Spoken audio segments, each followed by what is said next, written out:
Hey, what is up guys? There is a new card coming out in Judgment of the Light. It's another Synchro monster. It's a generic level 5 Armades Keeper of Boundary. Let's go ahead and read its effect first, then we'll briefly talk about its impact on the game. So, sorry about the potato quality, but Konami keeps on releasing them so small, I gotta blow them up. But anyways, it's a Light Fiend level 5 generic 1 tuner plus 1 or more non-tuner monsters.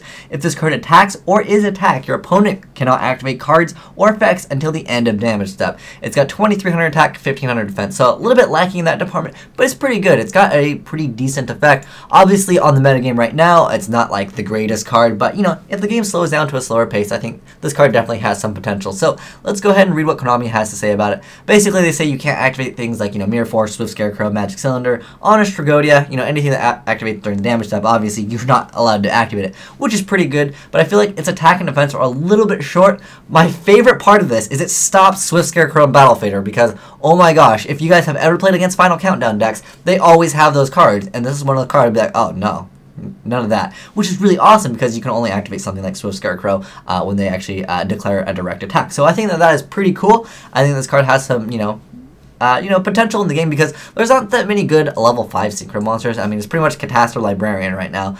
Maybe Frozen Fitzgerald if you're playing something that can actually use it, because that's not a generic level 5 Synchro monster you can pull out. It also talks about, okay, this is something cool. It talks about Mermail Abyss Lyn, which is pretty cool. That means maybe Mermails won't get hit, I don't know. But also it mentions Tengu. I mean, realistically, who's playing Tengu right now, right? It hits any of the floater cards, which is absolutely, devastating, although, there's not that many tier 1 decks that exactly play things like Mystic Tomato, Giant Rat, Shining Angel at the moment. Shining Angel probably will see a little bit of play, guys, in that Blue Eye Structure deck. It's not bad to go Shining Angel into Maiden. It's just an option there. But maybe this is a hint that Reborn Tengu's coming back to 3. I don't know. All those little small hints would be awesome. What I like about this card, though, is it stops your opponent from activating anything. And they mentioned a pretty good little combo over here. Basically, it talks about you having protection for this card. So let's say you have out your Armades Keeper of Boundaries, and then you also have a face down, Mirror Force.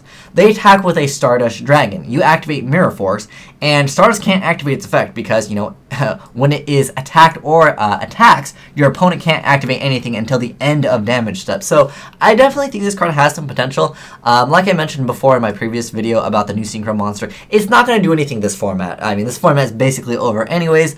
But, in the future, depending on if the game gets slower or not, I think this card definitely has some potential. It's pretty good, and it's one of those generic level 5s, and we definitely need, better level 5s. I think we need better level 6s, too, to be honest. There needs to be better generic ones, other than Gaia, Force of the Earth, because at the moment, there's very few decks that can really utilize level 6. We do have that, I think I'm not sure if they changed the name, but it was, Beast God Vulcan, or something along the lines of that, which is an okay card, but still, nothing will ever beat the level 6 Bryanak Dragon of the Ice Bear. By far, the only good Ice Bear, other than Trishula, but Trishula is also banned.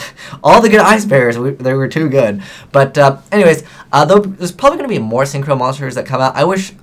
Maybe I'll do a video on all of them later on, but Konami's releasing them slowly, so we'll just do the one video at a time and just showcase the new one. But I would like to know your guys' thought. Personally, for me, I think this card definitely has some potential, depending on how the metagame looks, but if E-Dragons are still going to be a thing, well, this card probably won't be, a very hot card against E-Dragons or anything like that. But nonetheless, it's a decent card, and it has some potential in the game. But thanks for watching. Have a great day. Asian Eyes out.